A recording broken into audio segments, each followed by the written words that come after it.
Et ce communiqué, le procureur de la République du pôle judiciaire spécialisé de lutte contre le terrorisme et la criminalité transnationale organisée informe l'opinion publique nationale et internationale de l'ouverture d'une information judiciaire suite aux allégations de violation des droits de l'homme qui auraient été commises entre le 2 et le 4 janvier 2025 dans le secteur de Djoura, région de Mopti. En vue de faire la lumière sur ces présumés faits, d'identifier et d'interpeller les auteurs, co-auteurs et complices pour qu'ils répondent de leurs actes devant la justice. Le procureur de la République communiquera en temps opportun sur les éléments issus des diligences qui seront menées et en appelle à la collaboration de la population pour apporter toute information utile à ces services en lien avec les autres services compétents. Et dans un communiqué déposé à notre rédaction, la Commission nationale des droits de l'homme, CNDH, se dit fortement préoccupée par des allégations de violation ou d'abus des droits de l'homme contre les populations civiles.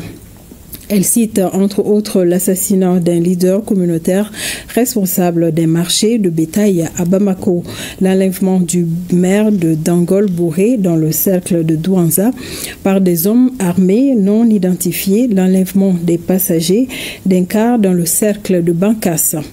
La CNDH condamne avec la dernière rigueur ces attaques et invite les autorités à rechercher, identifier et traduire en justice les auteurs, commanditaires et complices de ces abus et violations graves des droits humains et du droit international humanitaire. L'aéroport international président Modibo Keïta Sénou vient de procéder à la digitalisation de son parking ouest après le parking principal et celui du centre. L'initiative vise non seulement de garantir la sécurité au sein de l'aéroport, mais aussi augmenter les recettes. Boubacar Bablé-Touré pour plus de détails. Le processus de digitalisation de l'administration malienne en marche à l'aéroport international président Modibo Keïta Sénou, conformément à la volonté des autorités de la transition. Après le parking principal et celui du centre, c'est le parking de l'ouest qui vient d'être digitalisé. Désormais, l'accès à cet espace sera conditionné à la présentation d'une carte magnétique.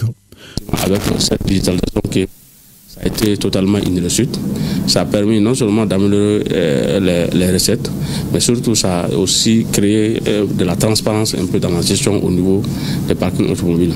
Et surtout ça a diminué un peu le contact entre les usagers publics et tout ce qui est agent au niveau des parkings. Et ce qui est important, il faut que les gens comprennent que c'est quand même les instructions reçues des hautes autorités de l'État, et ça fait partie de la vision éclairée, l'une des visions éclairées du chef de l'État, à savoir le général d'armée Assimi Goïta, pour qu'on puisse vraiment lutter efficacement contre non seulement la corruption, mais surtout contre vraiment la déperdition au niveau des services publics, des ressources au niveau des services publics. Comme ayant droit de ce parking, les institutions de la République, les autorités indépendantes, le corps diplomatique, certains officiers de l'armée, des autorités coutumières et religieuses, la liste n'est pas exhaustive.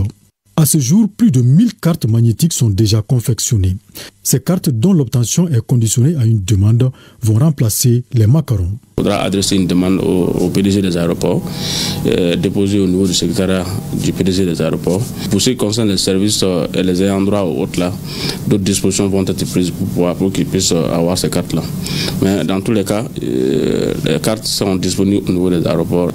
Les cartes seront distribuées conformément à un modèle de distribution qui fera l'objet d'une lettre qui va être adressée au niveau aux différents départements ainsi qu'au niveau des différentes institutions pour les octroyer un certain nombre de cartes conformément au dispositif en vigueur. En attendant l'application de cette mesure dans un bref délai, le PDG rassure que toutes les dispositions seront prises pour éviter des désagréments.